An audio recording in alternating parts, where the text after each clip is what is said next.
All right, whether you own a business yourself and you're a single person company or you're managing a team, whether it's been 20 years that you've been doing it or this is your first time, there's some important things that I've learned over the last 25 years of being in business, both as an employee managing departments and starting my own company. One struggle that I dealt with is accepting that I am a single person. When you start a business or you're managing a department and it's time to scale, you're looking to take it to the next level, it's like, I'm doing everything myself. So if you're marketing, sales, or a business owner, you're doing all the tasks at the company. You have to accept the fact that you're one person and you can't do everything. You need to look for help. There's no possible way that you're going to be able to scale your business or your boss wants you to scale the company to a certain level if you just contain everything under your own control and say, nope, I'm going to do it myself. I don't need any help. I'm going to get it done. What's going to happen is eventually you will fail. If your targets are set low, then you possibly could be successful because you're not looking to scale that big. But when you're confining everything to yourself because you have no trust, you're focused on perfection, you don't trust other people helping you in any way, then what you're going to do is limit the ability that you can grow. And eventually you're going to fail because you're going to say, yes, I can do that, regardless of the timeline, the date that it's due, etc. You're going to be saying yes to things and stuff will fall through the cracks. And then you're going to end up tripping over your feet and falling down and failing at either your own business or for whatever company you're working for. So originally, when I started my company 10 years ago, I was like, I'm the only one that knows how to do this.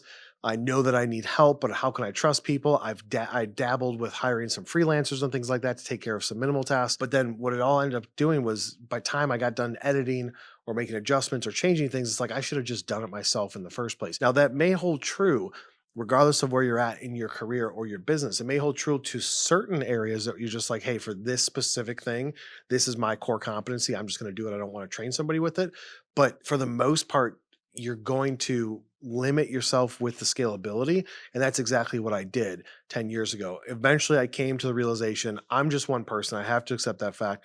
And if I'm delegating this to an individual, 80% completed is 100% done. So even if they're not going to do it exactly the way that I would want to do it, if they get it 80% of the way there, the task is still 100% done. And that's the key that you have to wrap your head around is that you're one person, you're not going to be able to scale and grow without bringing in additional resources and going through the process of training them, mentoring them, and getting their skills up to the level that you're acceptable with. So even today, when I'm delegating tasks to people, building out teams, I run into this issue of I bring somebody in, they've got experience or they don't have experience. And I'm like, hey, this is what I need done. This is when it's due by, etc. They're like, cool, got it. And then I get the result back from it. I'm like, this really isn't what I was looking for. That's because I didn't have clear training. You have to focus on training the people. Now, if they have experience coming into the job, whether it's marketing, sales, operations, or you're building a company, you need project management support, whatever it is, if they have experience coming into it, then it probably is going to require less training versus if they have no experience whatsoever in your industry, your niche, your job function, because you're trying to scale, whether it's the department or the company, you're trying to do it on a budget. You bring somebody with no experience, you're like, all right, I have to train this person from the ground up. Focus time on training the people. The more training that you put into somebody, and the more time that you spend with them, the less time that you're going to spend on editing or adjusting whatever it is that they created for you. So less edits to it means that it's going to be more efficient, means that you can move faster. It means at the end of the day, you're going to have a better product. So bringing in a new salesperson, the salesperson has some level of experience. And it's like, okay, I need to spend time and train them on the way that I do sales. So salesperson comes in, and they're like, this is the way that I do it. Cool. I give them the manifesto, the playbooks, the rules, the checklists, etc.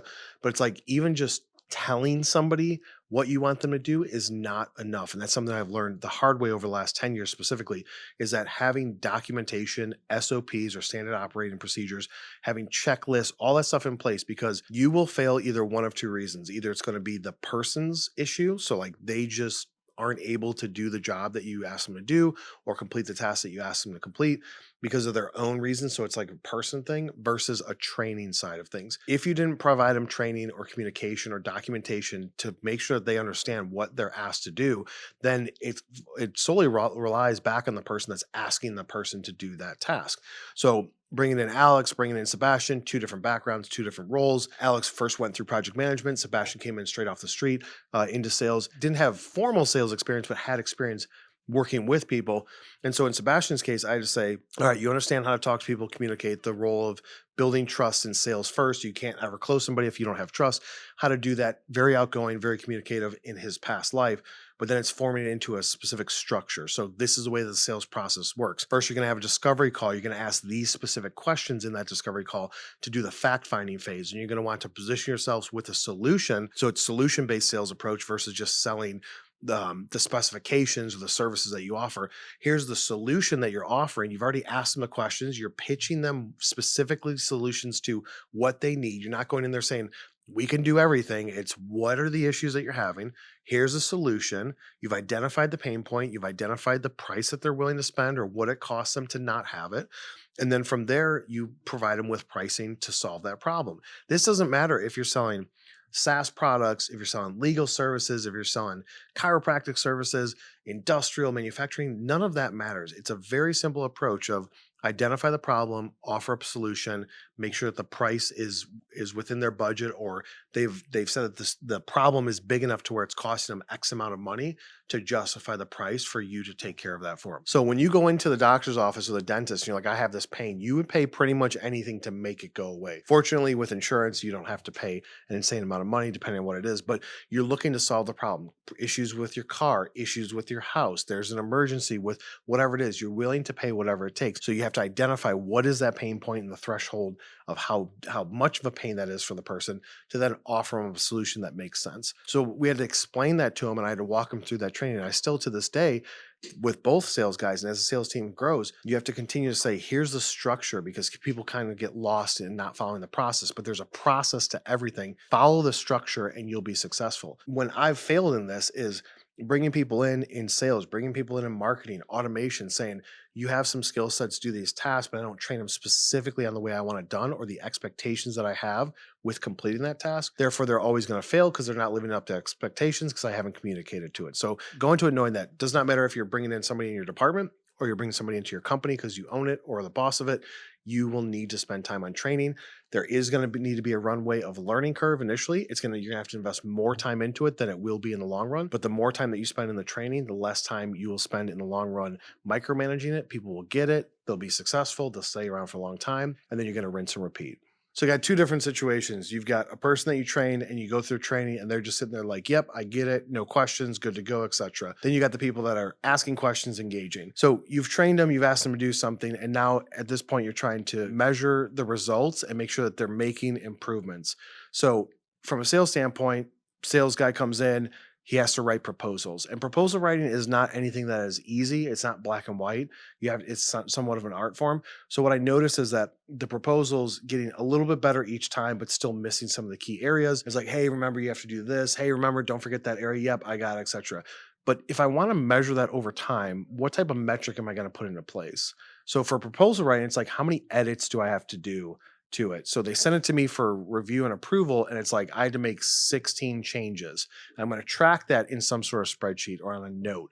Or how many revisions do we have to go to internally with that before I approve it and we send it out to the client? So that's something that you can track internally, and you want to try and put it on some sort of scorecard. So this is not just, you have to look at everybody's job and say, what defines their success? No different than we do in marketing, right? What defines a program success? If their success in sales is defined by number of closed deals, if there's an issue with number of revisions to proposals or number of things missed on a deal, you can say every week I want you to report how many changes were made to that specific proposal. And as long as you're measuring that on a weekly basis, you can see, is your training effective? And also will identify, hey, I need to go back to training on some of these things. On the flip side of it, for those that are like, no, I got it, we're good to go. We've dealt with that on the account management side. We've dealt with that on the marketing automation side, where people are saying, no, I understand the instructions.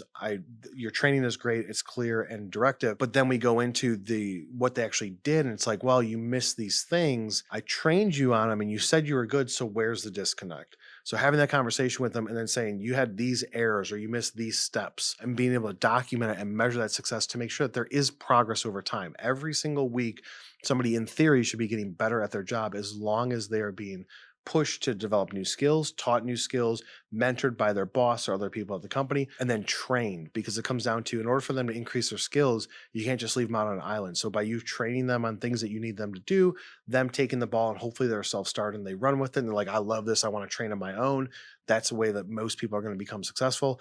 And then measuring, like, are there any issues, and what's a measurable or deliverable or some type of metric that I can say, if you are close to this, then that means that you are being successful in what you're doing. We can take these videos, my YouTube channel. If it grows to a certain amount, then I know that our video team is being successful. If we get a number of amount of views or impressions or shares or likes, if that's what we define success as for this specific thing that we're having the team do, then we can say that that is being met or it's underperforming, and then bring training in, resources, etc., back to that person. But you have to be monitoring on a weekly basis. Otherwise, if it's not measured, it's not managed. You know what? I know a guy here. He has the most direct reports at the company. Let's head over to his office and see what he has to say about delegating tasks. All right, guys, we're here in Cristian's office to ask him how he handles delegating tasks, because he has a lot of direct reports and management. Hey guys, I'm Cristian Ventura and I'm the marketing manager here at MFG Tribe. I heard a quote once talking about management, that from day one that you start a management job, you should start training your replacements, because that's the way you bring value to the company, you bring longevity, and it's not just, one person doing all the tasks. You train an army, right? Multiple people that are able to do it. So you help them, you elevate their skills as well, and then you provide value to everyone. All right, let's go ask somebody else that has a lot of direct reports on how they handle delegating tasks. All right, so we popped into Anne's office. She's the COO, and right now she technically has the most direct reports. Let's see how good she is at delegating tasks. Anne, how good are you at delegating tasks? I'm terrible at delegating tasks, but when I do, it's important that when you delegate tasks that you set a due date, you tell them exactly how you want it done and what is expected. So if you guys need any help with identifying the training opportunities or how you should delegate it, hit me up on LinkedIn. Find me, shoot me a message. I'd be glad to answer your questions. If you guys have stories about issues that you struggle with and ways that you overcome it, the community would love to hear it. Put it in the comment section below. As always, subscribe to the channel, turn on notifications, and I will see you on the next one.